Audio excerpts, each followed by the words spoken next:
Good afternoon, everybody. Big Mike back here with you once again.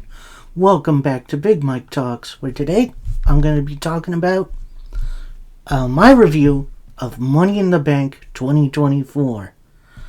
A bit of a mixed bag of a show.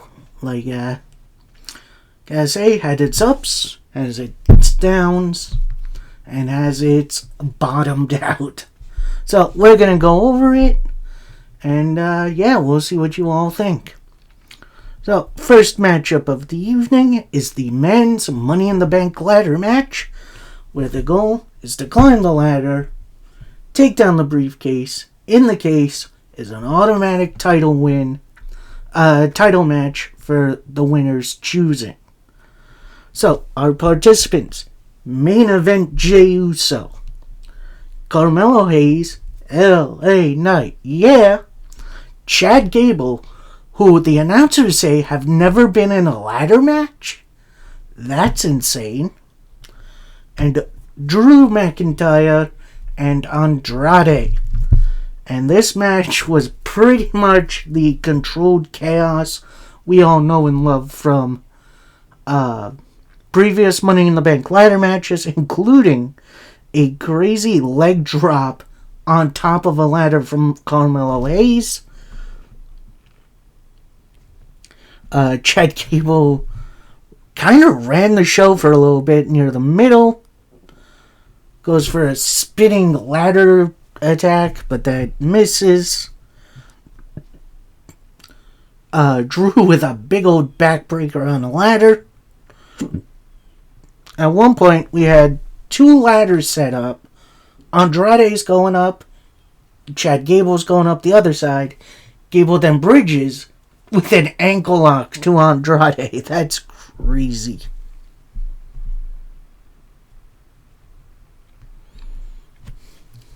Then Drew with a Death Valley driver through a table in a corner. Carmelo Hayes then goes up. Everyone tries going up. Everyone gets stopped. Eventually, Andrade and Hayes go up. Then LA Knight goes up, power bombs Andrade through a ladder bridge. Chad Gable then and Jey Uso then go up. Jey Uso with a big old spear. Jey Uso then gets up the ladder. He's close. He's reaching the case. Then out of nowhere, Drew McIntyre has a ladder, chucks it at Jey Uso, hits a Claymore kick. Then Drew goes up, unhooks the case. Your winner, Drew McIntyre. Match itself was fantastic. Not a fan of the result because at that point I 100% knew what was going to happen later on in the night, and we'll get to that. Very good match, like I said, but ultimately a predictable win, which leads to a predictable cash-in. Spoiler alert. Next up, we got the Intercontinental title on the line as Sami Zayn takes on Braun Breaker. At first, I thought this was just going to be a squash match, and we see Sami move up to the main event scene. But this was honestly pretty even. Lots of really good back and forth, including a blue thunder bomb by Sami. Only gets a 2 count. Sami then goes for the diving through the turnbuckle DDT he likes to do. That gets caught by Braun Breaker.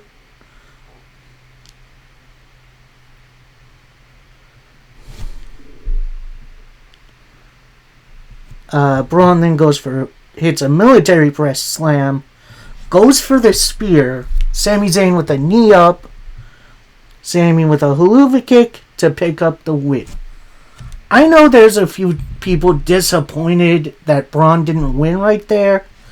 However, I think obviously Braun does have a couple more years in the ring for him, So Sammy winning here doesn't piss me off as much as Drew winning. Am I a little sad that Braun lost? Yes. I think he gets another opportunity sooner rather than later. Then we see the trailer for WWE's post SummerSlam pay-per-view. They're bringing back Bad Blood, which is an old school WWF pay-per-view. Then we get a weird Trish Stratus promo. She's out on the stage asking the people of Canada if they're having fun. Well, we got something special here planned for you tonight as we introduce the greatest of all time. It's John Cena. So he comes out, he's got his gear on, gets to the ring, gets on the microphone. You are saying the crowd showed up to make some noise. And why am I here? I'm here to officially announce my retirement from the WWE.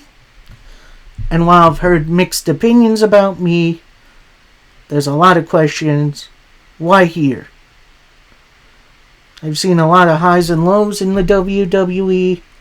Only the most dedicated fans stand with you. And while the WWE has its ups and downs, the Canadians always show up. And I need to make noise for yourself. Well, why now? Why? Because at Money in the Bank, it's the ultimate opportunity of a lifetime.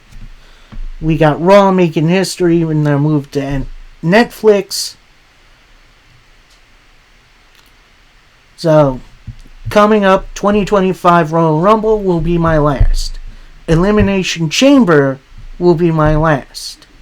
And WrestleMania 2025 will be my last WrestleMania. So, I know it's a lot to take in. So, if you want more answers, tune into the press conference after the show. I'll answer more questions to my retirement. And I just want to say one more last thing. Thank you for letting me play in this house for so long. Thank you for your voice. And thank you for allowing me to be here tonight. And for anyone sitting at home in these stands, the roster in the back, if you want some, come get some. So, if you didn't watch the presser, it's revealed that WrestleMania isn't going to be John Cena's last match. He's going to go the entire year. So he's got 30 matches set for now. That could be added. So, they're going to go from January to December, and then that's it for Cena. And while I am definitely not the biggest Cena fan, this makes me a little sad. It's legitimately an end of an era. It's I guess I am gonna miss him a little. Which I can't believe I'm saying that. Anyway, so that's that. We then go to our World Heavyweight title match as Seth Rollins challenges Damian Priest. And this match, it starts off really hot. Priest immediately goes for the South of Heaven. Seth Rollins counters out of it. Priest with a broken arrow. And then into a flatliner, only for a 2 count. Seth then counters out with a sling blade. Clothesline over the top and a couple of dives. Gets him back in. It's a roll through super kick. Then a big old moonsault, only for a 2 count. Priest then gets out with a headlock driver. Tries once again for the South of Heaven. That gets countered by Seth. Into the roll up for a 2 count. Priest with the try of the Razor's Edge. Seth blocks it. Hits a big old frog splash for a 2. They trade power bombs for a bit, which is crazy. Seth goes for a super kick that gets caught by Priest. Tries for the South of Heaven again. That gets blocked. Seth tries for a pedigree. That gets blocked. But Seth counters that into the stomp, only for a 2 count. And then Priest hits a Razor's Edge for 2. They're both kind of laying there. You get up. Priest with the earboxing. Seth then with a superplex into a Falcon Arrow, only for a 2. But that's the weird thing about this too, because the ref went 1, 2, and then he stops without Priest kicking out. And I'll get to a theory about that in a little bit. So, beat hits. Priest is doing something on the outside. Out comes Drew McIntyre. He's got his briefcase. He hands it right to the referee. He says, "Yes, I'm doing it. I'm cashing in." Ding, ding, ding. Match continues as a triple threat. Hits a big old Claymore on Seth Rollins. Seth goes for a super kick. Misses on a stomp. Drew with a Future Shock DDT.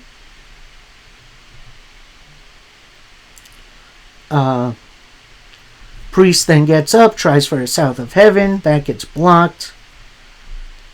Drew then stomping a mud hole out of Priest. When out comes, you guessed it, it's CM Punk, who brawls with Drew McIntyre out of the ring, hits a few chair shots at him. Then Drew grabs the World Heavyweight title. Punk grabs the World Heavyweight title. Belt shot to Drew McIntyre. South of Heaven for the 1, 2, 3. You're a winner. Still World Heavyweight Champion, Damian Priest. Now, here's my issue with this. Obviously, the whole missed 3 count on Priest was a little weird. I don't know if, maybe Priest got knocked out, in which I hope he's okay. But I think what happened was that right before the 3 count, I think Drew's music was supposed to hit there, distracting the ref and Seth Rollins. But I think that was a production error. So he came out a little later. And then you had the failed attempt at the Money in the Bank cash-in. Now, I have seen failed attempts at Money in the Bank cash-ins. These are way more common than you think. But here's my issue with this. This Punk-Drew feud is white freaking hot. I don't think WWE needed to sacrifice Money in the Bank just to further this feud. I think Jey Uso would have greatly benefited from having this contract. I mean, his nickname is literally Main Event Jey Uso, and he has yet to win a main event level thing, whether that's the Intercontinental, the World Title, King of the Ring, and now Money in the Bank. I think he would have benefited. Instead, WWE just throws it into the void. And look, I've obviously seen Night of cash-ins. Those are pretty common too.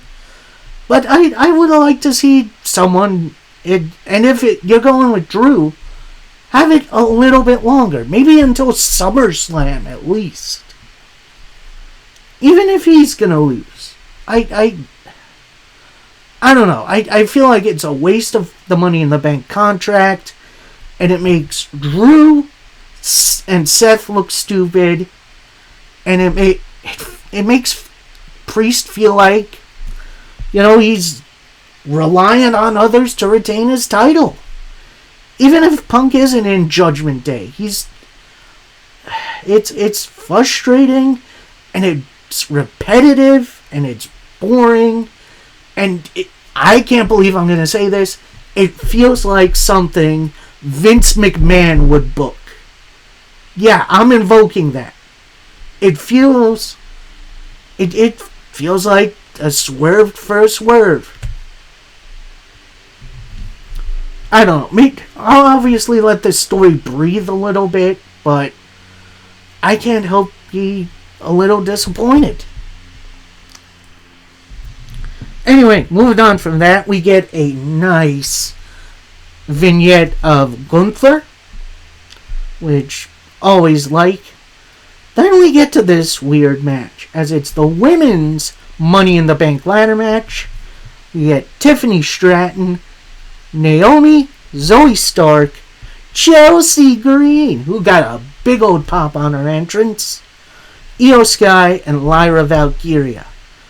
And this was honestly a lot of fun, especially with Green. Apparently she's afraid of heights, which, guilty. I can... So seeing her, she starts by trying to set up a ladder. She gets maybe 2 steps up, like, Then she gets down off the ladder, folds the ladder up, and tries poking the Money in the Bank contract with the ladder, which, I mean, that's funny, but that's also kind of brilliant. Then match starts, everyone gets their stuff in, including a wild DDT on the ladder. You get so many power bombs on the ladder. Lyra goes for a crossbody that gets caught by Io, who hits a big old brainbuster on the ladder. Then I think it was Zoe Stark with an Alabama slam on the ladder. Then Green and Io have... No, it was Green and Stratton have... one of the other girls on the outside. They set up a couple of tables. They don't quite hit yet. We'll get to that in a minute. Another spot, you have Naomi, who gets split between 2 ladders. Like, she's on both separate ladders, and she's all the way stretched out, hitting a big old DDT from them, which that was pretty cool.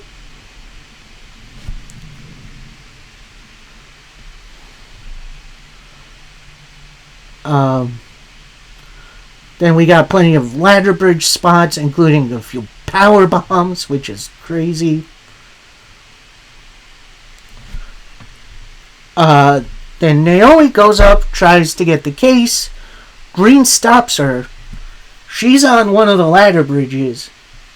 Hits an unpretty her onto the ladder, in which I hope Naomi's alright. That was brutal. Then Stark and Io go up. They try dueling superplexes. Then Io with like an X Factor on the ladder.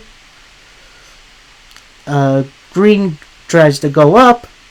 Then Stratton stops her. And then she goes up a separate ladder. Pushes Green's ladder over through the tables on the outside, in which that is a crazy spot. Stratton straightens up her ladder, goes up, brings down the Money in the Bank. So your winner, Tiffany Stratton. Would I like to have seen Chelsea Green win this one? Absolutely. Am I mad Tiffany Stratton won? Heck no. This was definitely the right choice in what was kind of a clunky match, but still very, very entertaining in like a car crash kind of way. So, it was definitely very entertaining. And then we get to our main event of the evening, as it's the Bloodline. That's Solo Sikoa, Tama Tonga, and Jacob Fatu making his WWE in-ring debut, taking on the team of Cody Rhodes, Kevin Owens, and Randy Orton. And oh boy, this match was awesome. This was a nice little setup to the Solo Cody SummerSlam match. And yeah, this was just a brawl. MVP easily was Jacob Fatu, especially no selling Randy Orton's draping DDT. That was a boss move. Eventually, it does spill to the outside, except for Solo and Cody, Tama Tonga and Cody, in which Tonga Loa gets in, whiffs on a low blow, hits Tama Tonga instead. Not in the clinkers, but in the head. Like, I'm sure that highlight's out there somewhere. Cody then tries for a pedigree. That gets blocked. Gets pushed right into the ref. Hits a crossroads. Kevin Owens hits a frog splash. Randy Orton with an RKO. Then Cody and friends set up the announce table, looking for the Shield powerbomb through it.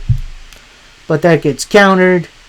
Jacob Fatu gets back up. It's a bunch of super kicks to everyone. Goes to hit a splash on Kevin Owens. He moves. He hits the ref. Trading super kicks with Owens. Owens then hits a stunner. Kevin Owens then picks up the big old Prime bottle from the hydration station, which is stupid. Chucks it at Jacob Fatu. Sets Jacob Fatu up on the announce table. It's a big splash on him through it. Owens gets him back in. Goes for a pile driver. Tonga Loa gets in for the low blow. Randy Orton with a couple of RKOs. Solo Sikoa with a Samoan spike. Cody Rhodes with a crossroads. Fatu. Cody Rhodes goes for the crossroads, but Jacob Fatu gets up, hits a senton off the middle rope to break it up. Hits a big old DDT and gets him up. Cody up. Solo's up. Grabs him by the throat. Big old Samoan spike. And then afterwards, Jacob Fatu goes to the outside, wakes up the ref, pulls him in. Solo goes for the cover. It's a 1, 2, 3.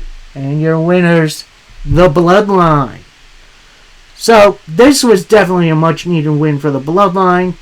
And like I said, this is the setup for Solo versus Cody for the WWE title at SummerSlam. And while I'm a little disappointed no Roman Reigns, he was at his father's funeral, I do understand wanting them to stand alone for now. So, like I said, definitely a show with a ton of ups and downs. I think my biggest one, and I know I've seen this other places before, I'd like to see some more wrestling. Like, you got a 3-hour show on, you got maybe an hour of actual wrestling with, I don't know, more of like promos and video packages and ads. It's I don't know. I feel like WWE could step up a bit and bring in some more wrestling. That's all I mean. So, overall, bit of a middle of a road show. If you want to check it out, it's on Peacock. So, we get back to regularly scheduled programming this week. I hope you guys tune in for that one. Till next time, happy wrestling, everybody. Peace.